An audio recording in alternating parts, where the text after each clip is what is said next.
Hello and welcome to Niaga Spotlight with me, Tamina Kauchi. Niaga Spotlight goes through the week in business and future affairs. Market watch, industries, analysis and insights. We've got you covered right here on Niaga Spotlight. Now today on analysis, we're looking at governance and transparency when it comes to sovereign wealth funds. A couple of interesting statistics before we begin. Now, sovereign wealth funds, or SWFs, they actually managed just under $1 trillion USD in assets 20 years ago. But this figure has since surged 11-fold to come up to a pretty staggering 11.36 trillion USD as of the end of 2022. So Malaysia, we're seeking to refocus our SWFs for economic transition by placing government-backed VC agencies such as MAVCAP, Penjana Kapital under Khazanah Nasional.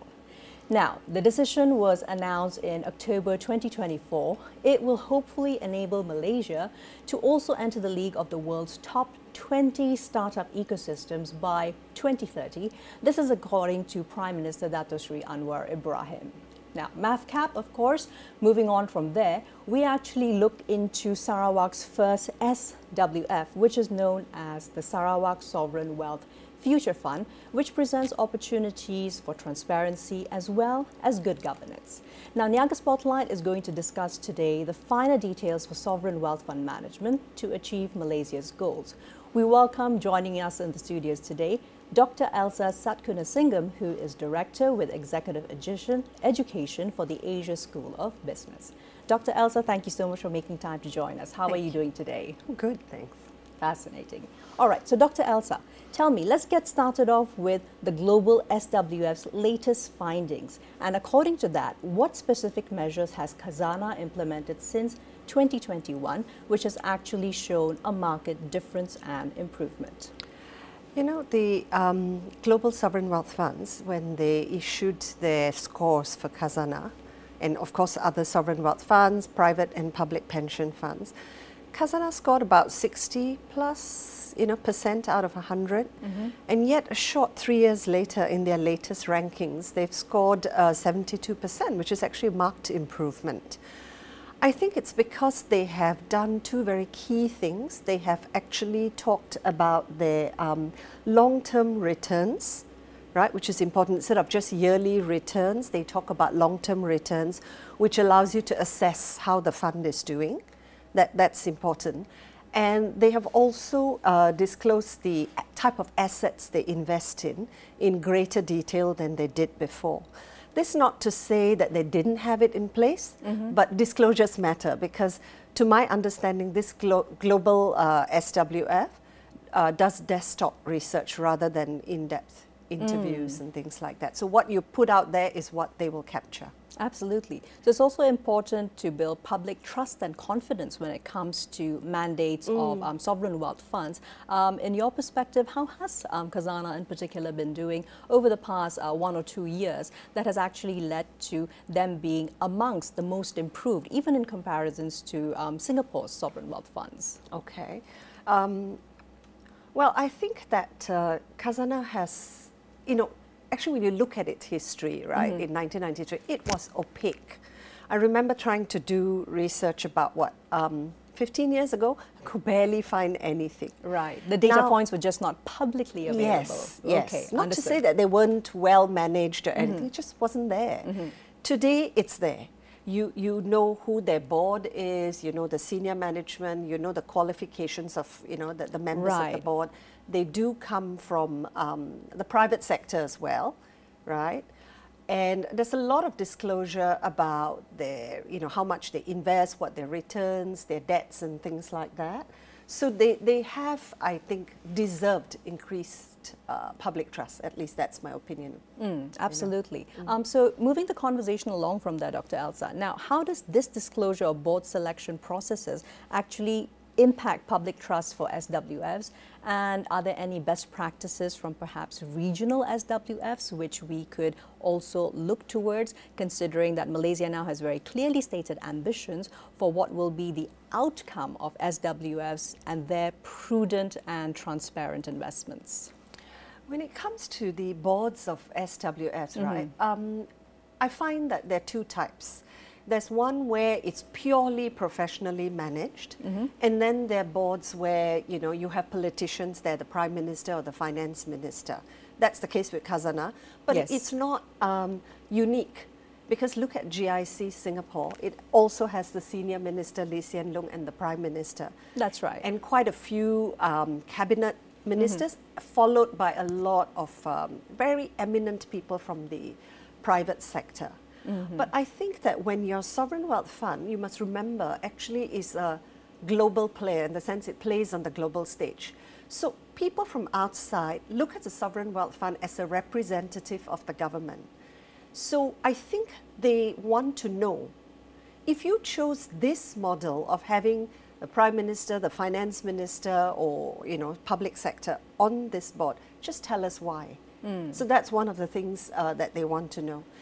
I think if Khazanah had a bit more explanation about why they chose these members of the board, you know, a lot of them are from the private sector actually.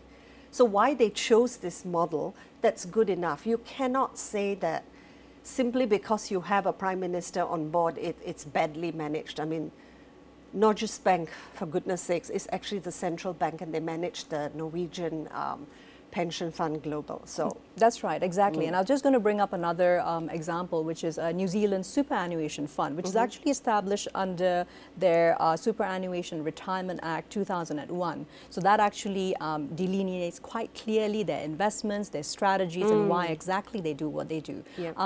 Of course, we have plenty of legislations that's already been passed by the current Madani government.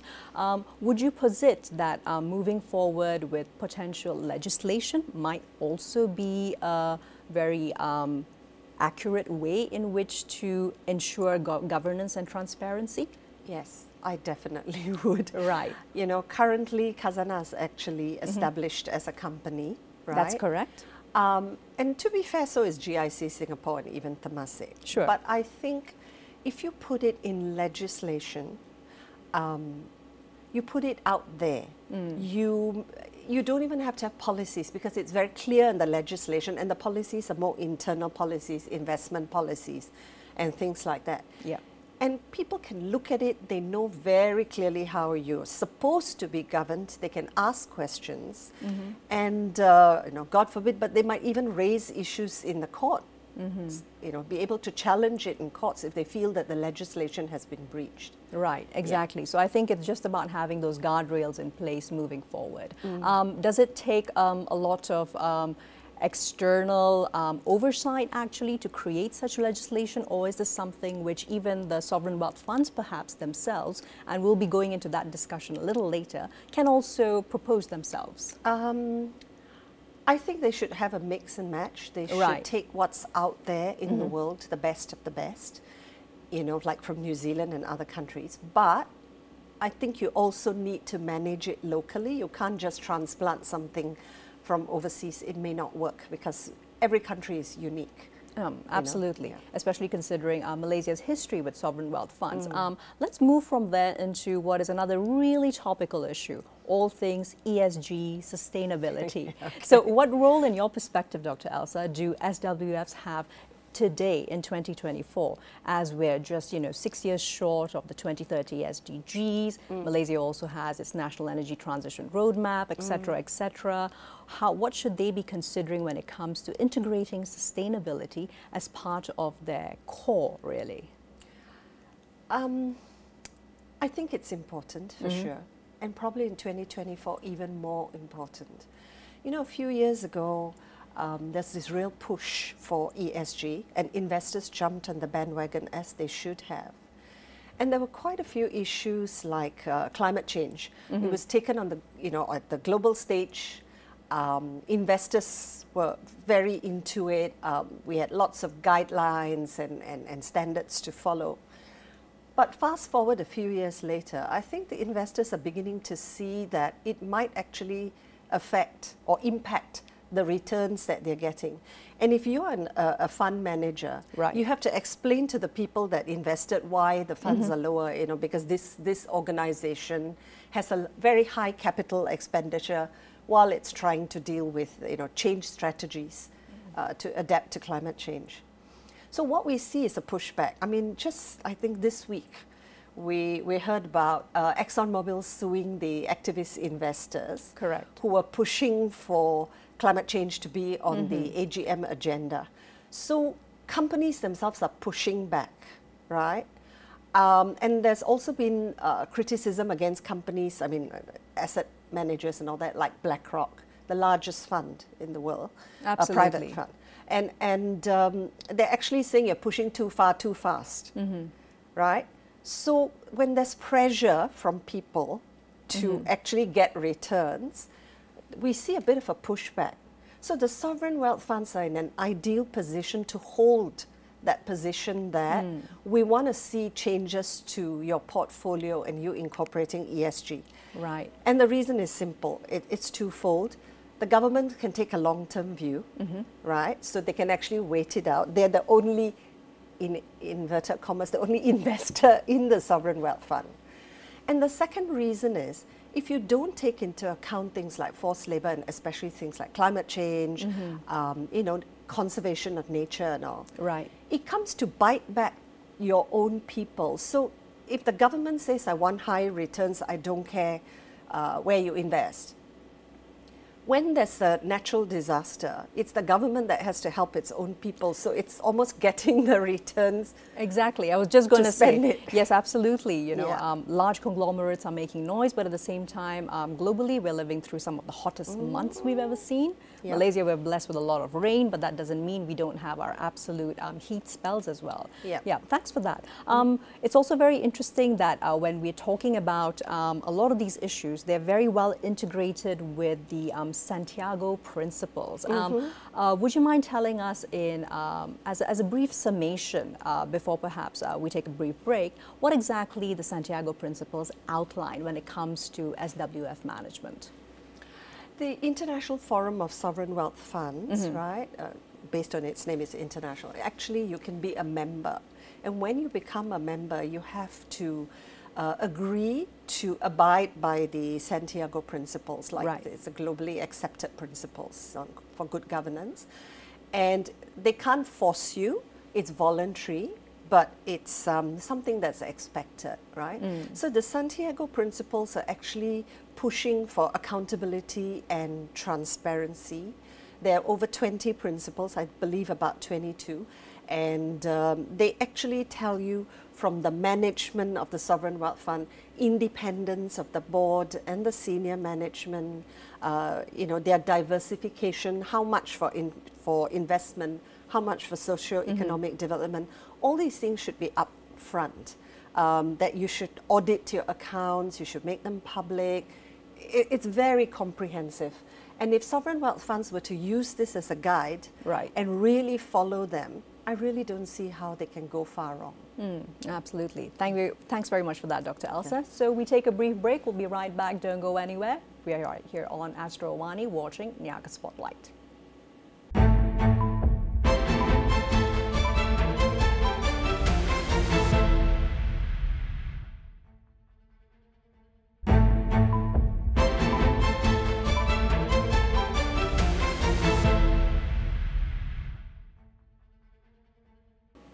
Welcome back to Niaga Spotlight, still with me, Tamina Kausji. And today, of course, we are discussing governance and transparency for sovereign wealth funds live in the studios. Dr. Elsa, continuing the conversation.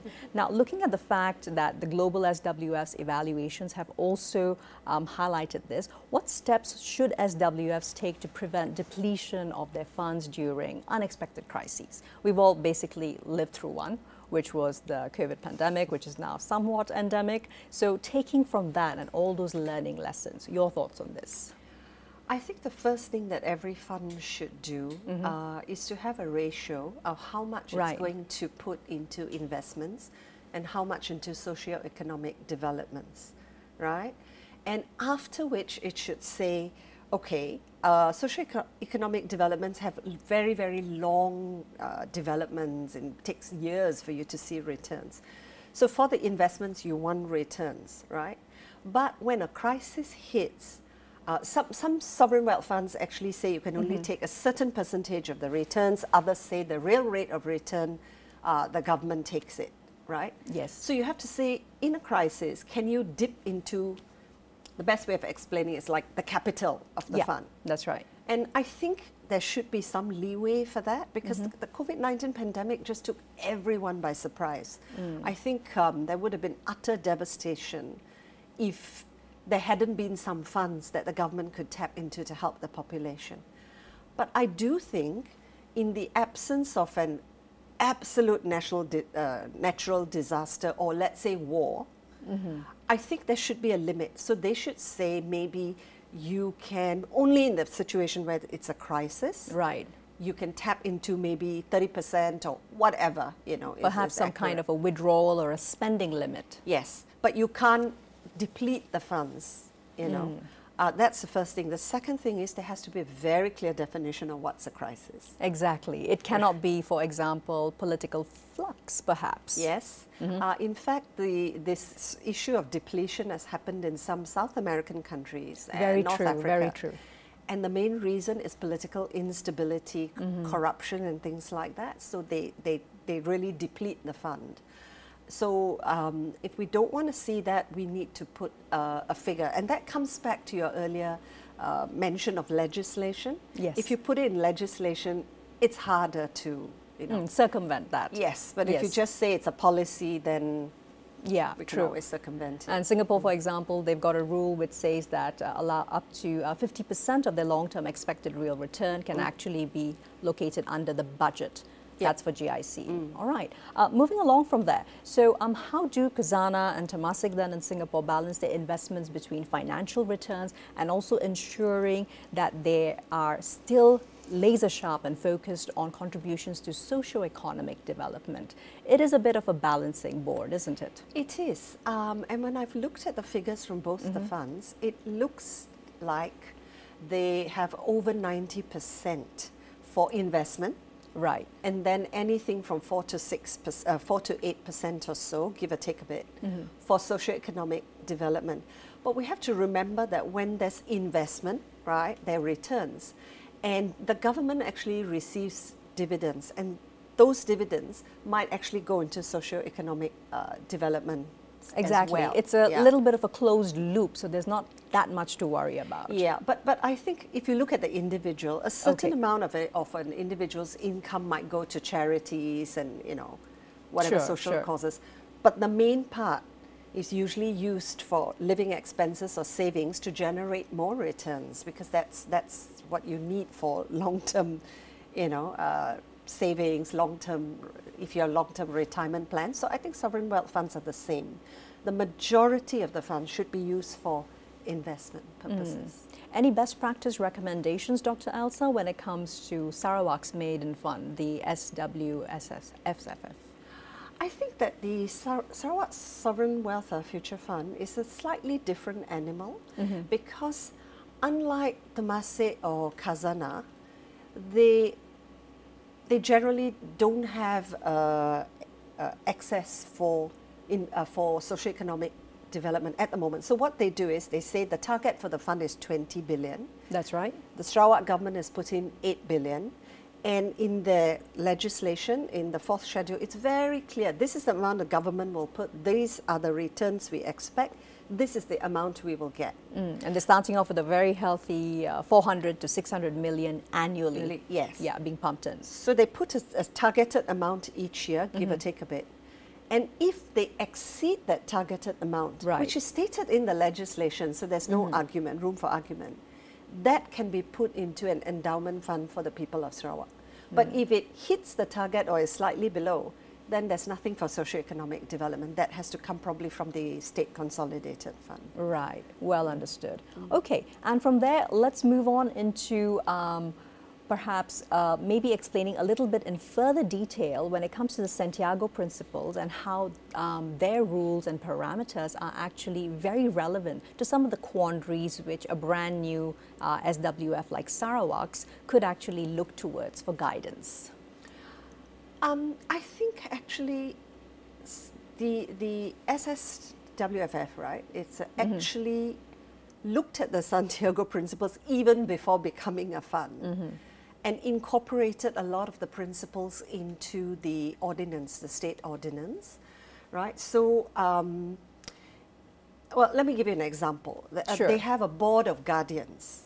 Nice name, because it brings to mind that you're a guardian of the fund, you're not a director, right? Like a company. Fair. It comes, I think, from the Australian Future Fund. They're also called guardians. And then they're very clear about who can be guardians. You need the qualifications. How many people have to be independent guardians. They're very clear about the fact that the Board of Guardians is independent of the state government. And even says that the state, well, equivalent of EXCO or cabinet, cannot tell the Board of Guardians to spend the fund on some particular industry or business. So they've kind of followed the Santiago principles and shown very clearly the independence from the state. And they can't be politicians, they can't be local authority officials, you know, and only two public officials, the State Attorney General and the State Finance Secretary, can be on the Board of Guardians, but they don't have voting power. So I think on paper and legislation, they're really trying to keep them independent. The management and things like that are also supposed to be qualified. They've got an investment advisory panel to advise them because, I mean, they're there, they're good, but they may not know everything, so they get this panel. It's very clear in what you can invest in and what you can't. You can't invest in derivatives, for example. Fair. You can, you can't give more than 33% of the fund to one fund manager. So it's all very well done. Your accounts have to be audited by the Auditor General. They've talked about risk. They talked about diversification, you know, to spread it out. And what's interesting, now that I have the legislation, I've noted it, is that the Board of Guardians, if they breach any of their duties in this legislation, they actually become personally accountable, personally responsible under the law. Yes. Right. And they have to pay back the loss from their actions to the fund. Now, I think that's pretty good. You know? I think that definitely sets a very strict line in the sand. Yes. All right. So moving into closing out some of our thoughts, Dr. Elsa. So what would be the potential benefits as well as drawbacks of prioritizing domestic investments over international diversification for SWFs? And how can there be an effective balance struck? Okay, I think the balance depends on the economy. Malaysia is an emerging economy. So Khazanah, for example, has about 58% or so, give or take a bit, invested in the domestic economy, and you know the rest overseas.